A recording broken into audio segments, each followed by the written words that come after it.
episode of Jay Leno's Garage. If I look grimier than usual, it's because I broke down in my 1915 Franklin coming here, and I had to get underneath it and fix the fuel line. Oh, sure, I could have changed and put on different clothes, but I don't care. See, that's the difference between this and real TV. I don't really care what I have on, because it's not about what I have on, it's about cars. And something we haven't done enough of on this website, trucks, especially really cool trucks. This is a 1967 Chevy C10. If you're a truck person, you may notice some interesting Restomod things about it. We'll get into that in a minute. But the really cool part is the name on the door, Holley Speed Shop. Holley carburetors, of course, legendary. Been in business for something like 111 years. The original supplier to the Ford Model T, that was a Holley carburetor.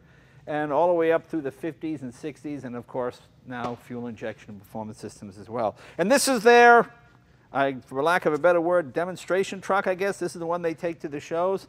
And it's really, really unique. I think you'll enjoy it. Let me bring in the president and CEO of Holley Performance Parts, is that it? Tom Holley Tomlinson? Performance Products. Performance Products, all right. Yes, Tom, sir. good to see you. Good to see you. And that's the way a CEO That's should right. dress. That's right. Very good. Nice to see you. And I know you're a real car guy. Absolutely. You're at all the car shows, and you really get involved with the products, and I think that's what makes Holley so successful. So tell us what we have here.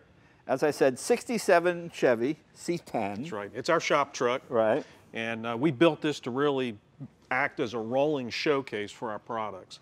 You mentioned that we started out in carburetors. Today we have fuel injection systems. This truck retains kind of the vintage vibe, but it's all got a modern drivetrain, a T56 six-speed transmission, an LS3 motor like you would see in a Corvette, and fuel injection. Now you're still making carburetors, correct? Absolutely, yes. Because I just put a carburetor, Holley, on a 58 Corvette that we're doing for a friend of mine, and it works fantastically well. In fact, I was one of those people, and fuel injection, that's complicated. Just give me a nice 4-barrel carburetor, and I can change the jets and do what I have to do. They're simple and inexpensive. Yeah, is there still a big demand for carburetors? There really are, yeah. yeah. A lot of old cars. I guess carburetors officially went out about, what, 88? Roughly in that time frame, between 88 and 90. And that was it. Is there any place in the world that's still building cars with carburetors? China or somewhere like that, or no? Not that I know of. Yeah, okay. Looks can be deceiving. This is, it looks lower, correct? It is, yes. Okay, it looks lower. And I like those wheels. They look like Hallibrands, but I suspect they're not. They are actually copies of vintage Hallibrand Indy Roadster wheels like you would see on an Indy car from the 50s. And what year, size, 16s? They're 19s in the front, 20s in the back. Okay, they are 20. I didn't know if it was an illusion with the tire. These trucks have really big wheel openings, so they need big wheels and tires to fill them out. One of the things we did is left on a lot of the details of the old truck. It's the fuel tank, for safety reasons, has been relocated to the back. What? It's not under the seat anymore? It's not under the seat anymore, but we left the filler there so the truck would have that look. Right, okay. It's a small window truck. We left a vintage style mirror on the truck, and then like you mentioned, the trim, even to the point where the grills are still the white painted grills instead of the chrome. Let's take a look. White painted grills instead of chrome. Okay, oh yeah, I see what you mean.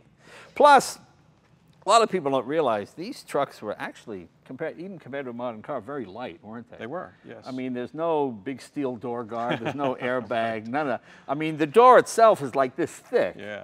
So, I imagine this is what, about 3,400 pounds stock, something like that? You know, we haven't weighted, but it's probably in that range. Plus now it's got the aluminum motor and trans. Right, okay. Well, you mentioned the motor. Let's take a look. Can you open the hood for us? Absolutely. All right. Looks can be deceiving. On first glance, I would guess a 396 or 427 big block, but it's actually a small block, isn't it? Well, you've just got... It's actually an LS3 Corvette motor. With the big valve cover. And this is a product that we make, and so it's a coil cover that covers the coil packs, but it has that style. Yeah, like it looks you like said, a big block. Chevy. Yeah. It's kind of like putting a rolled up sock in your pants when you go out. Now that looks like a... one of the Corvette. That's exactly what it is. Is that a Corvette? Dual snorkel. Okay. Air cleaner. We wanted to keep that vintage look. We wanted to show people that you could have modern reliability with that vintage look, and so that was what we were going for. So this is a Holley fuel injection unit in here. It is. It is. It runs our HP ECU, and it's a self-learn system. So you just put it on and you drive it, and as you drive it, it tunes itself. It tunes itself. It tunes itself. Yeah. Really? Now Modern technology. Now see, if a salesman told you that, yeah, it'll tune itself, you'd punch the guy in the face. But for some reason, I believe him. It really does. So you don't have to. It tunes itself. It tunes itself, and you have the ability to go in and tune it if you're technical and you like that kind of thing. All right. Well, very nicely done, and look how clean it is under the hood here. Let's go around. Oh. There we go. Yeah, that closes like it closes like a truck. And the knockoffs are actual knockoffs? They are actual knockoffs. And one of the things about the original Holley brands is that they were 6-pin wheels. Right. And we wanted, this was a 6-lug truck, and we wanted to keep that look. And so they're pinned, yeah. Yeah. All right, now, maybe it's an illusion to me. It looks like the bed is not as deep. The bed has been raised. We wanted the truck to sit nice. And what we found is we didn't have a whole lot of suspension travel initially. And the choices were to put a bump over the pumpkin in the middle, which kind of makes the bed ugly. Right. So instead of doing that, we just raised the entire bed. So now what do we have here? that is actually for the fuel filler for the fuel tank that's been relocated to the back. And you just kind of push on it and turn. It pops up. And then you unscrew it to put the fuel in. Oh, very good. How many gallon tank you got in this? About a 20-gallon tank. Oh, nicely done. And a chrome bumper. Who doesn't love a nice big chrome? It's amazing how simple these trucks were when they were new. Very simple. You know, in fact, it only has one sun visor.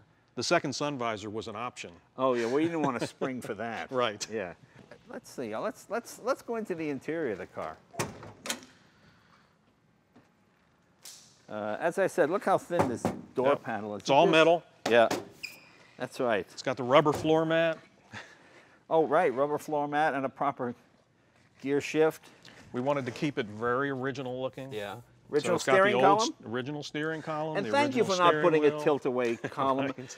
You know, I know a lot of guys do this. If you're offended, I'm sorry, but I hate seeing vintage cars with the GM tilt-away steering column. It just ruins the whole look of the vehicle for me. If you're so fat you have to move the steering wheel out of the way, lose some weight.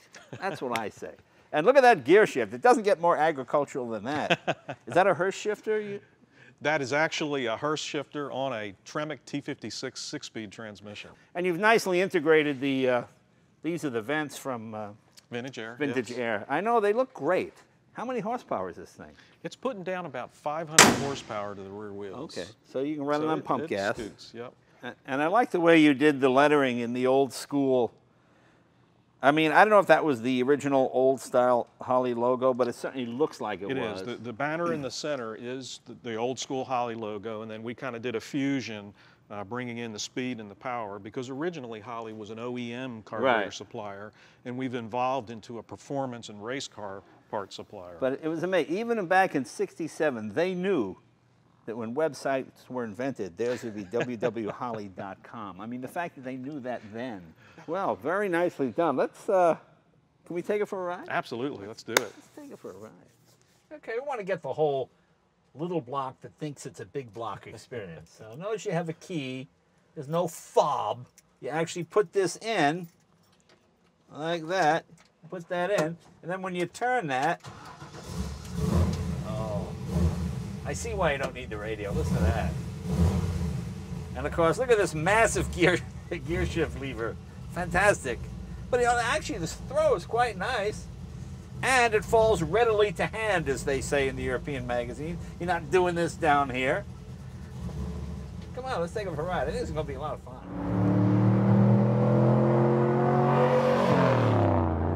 The best thing about this truck is you got air conditioning in it, which nobody had in '67. That's right. In fact, when we were kids, we would take my dad's car, which didn't have air conditioning, and we go drive around, we button our shirts up and pull our sleeves down and rolls the windows up, so girls would think we had air conditioning, and we go, you girls want to go for a ride? Yeah, it's so hot, and they get in the back, hey, there's no air in there! Hey, there's no air in here! Oh, we never said there was air, what are you talking about? Now, if memory serves me correctly, this is an original color, isn't it? It looks like a modern interpretation, but they did have this color in '67. This is actually the original color of the truck. Okay. Yep. Because I remember GM had this color back in the '50s. It's really something. Feels very firm, nicely planted. Tell me about the suspension. It's basically got tubular control arms in the front, and it's been lowered. It has lowering spindles, and then in the back it's got the truck arm suspension, basically like what NASCAR has used for years. Okay. It's got coilovers in the back.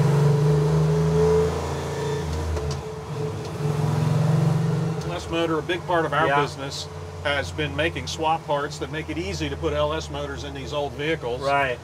Oil pans, motor mounts, transmission cross members, stuff like that. Yeah, there are subtle things that ruin retro mods for me. When I see a body that's all stock, but it's got like 22-inch dub wheels on it, and that does it. And when I see the tilt-away steering wheel, when I see the little wheel, and then that doesn't work. Because half the fun of these things is the period feel of it. Yeah, that's right. You know, there's certain things I miss in older vehicles. I know you need the big, thick A-pillar for safety, but on modern vehicles, I'm always going like this, looking around the A-pillar. Yeah. This is nice and reasonably thin, so I can see if there's a kid on a bicycle right there. You know?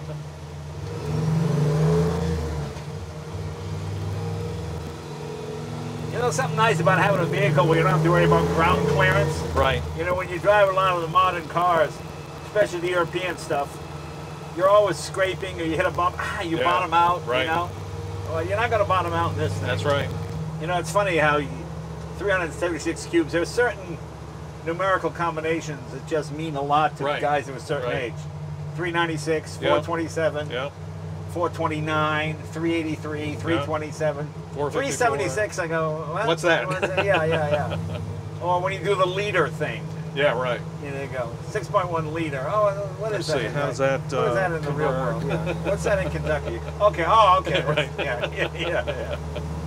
Now, you utilize the stock frame of the vehicle? It is the stock frame.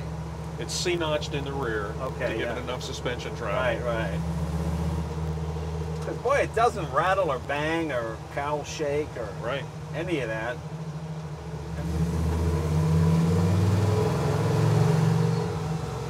Let's take it on a windy road and see how it goes. Let's do it.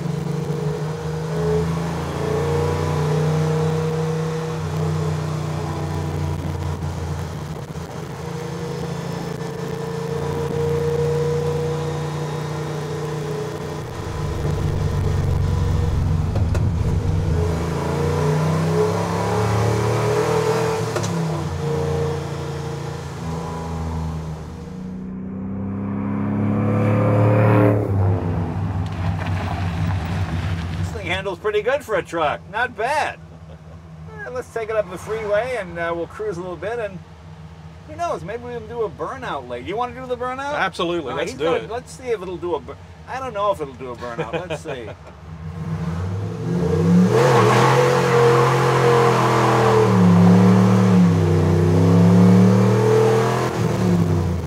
kind of fun to take out a Corvette down a windy road with a 67. Right. C10.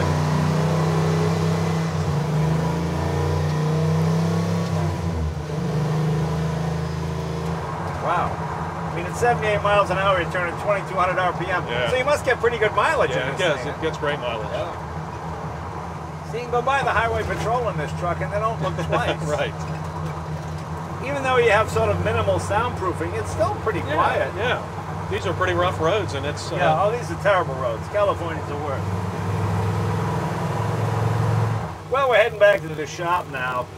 I saw Tom kind of grimace at my burnout. So we'll see if he can do any better. Well, I want to thank Tom for bringing the Holley Performance truck by. You know, he's got to take this thing back to Bowling Green, Kentucky, so he's got a little bit of a drive. I thought my burnout was pretty good.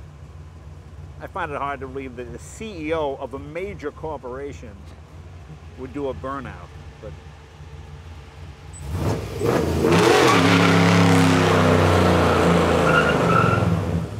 okay, I was wrong.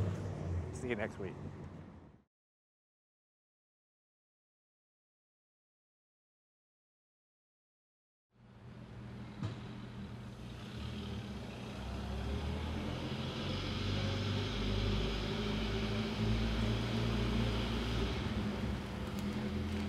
Mm-hmm.